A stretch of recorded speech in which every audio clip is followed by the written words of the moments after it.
Praise the lord.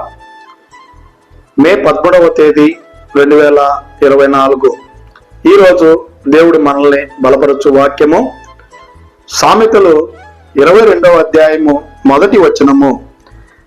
గొప్ప ఐశ్వర్యము కంటే మంచి పేరును వెండి బంగారముల కంటే దయయు కోరదగినవి. ఆమేన్. ప్రేమైనటువంటి దేవుని బిడ్డలారా, ఈ ఉదయకాల సమయంలో ఎంత ధనమున్నా, ఎంత ఆస్తి ఉన్నా, ఎంత సంపాదన ఉన్నా, నువ్వు ఎంత సంపాదించి ఎంత ఉన్నతమైనటువంటి స్థానంలో ఉన్నా నీకు మంచి పేరు అనేది లేకుండా ఉంటే ఎంత సంపాదించినా అది నీకు వ్యర్థమే, అది నీకు చెడ్డ పేరుగానే ఉంటుందని చెప్పి దేవుని మాటలు సెలవిస్తున్నాయి. వెండి బంగారములు సంపాదించుట కంటే ఒకరి దయ పొంది ఉండడము చాలా మంచిదని చెప్పి దేవుని మాటలు సెలవిస్తున్నాయి. అయితే నీ సంపాదన ఎన్ని రోజులు ఉంటుందో ఒకసారి జ్ఞాపకం చేసుకో. మంచి పేరు నీకు ఉన్నట్లయితే నువ్వు జీవించి ఉన్నంత కాలము, నువ్వు చనిపోయినా కూడా ఆ మంచి పేరు నీకు ఉంటుంది.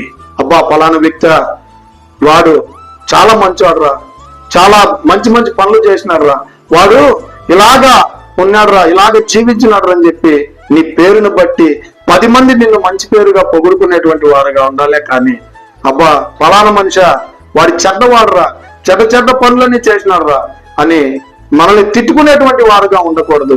అయ్యే మాటలు ఇక్కడ దేవుడు తెలియపరుస్తూ ఉన్నాయి.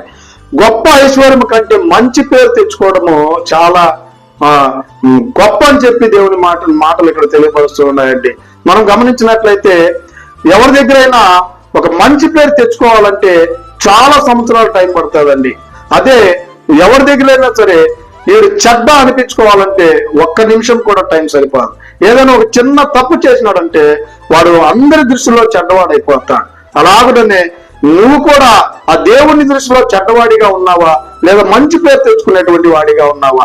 వెండి బంగారముల కంటే ఇతరుల దయ, దేవుని దయ లేదా ఇతరుల దయ, మనుషుల దయ పొంది ఉండడము చాలా గొప్పదని చెప్పి దేవుని లేఖనాలు సెలవిస్తున్నాయి. ఇకనైనా మనము మంచి పేరును, మంచి దయను పొందుకునేటువంటి వారంగా ఉండాలని కోరుకుంటూ ఈ దిన వాక్యము ద్వారా దేవుడు మన అందరినీ బలపరచును గాక. ఆమేన్. God bless you.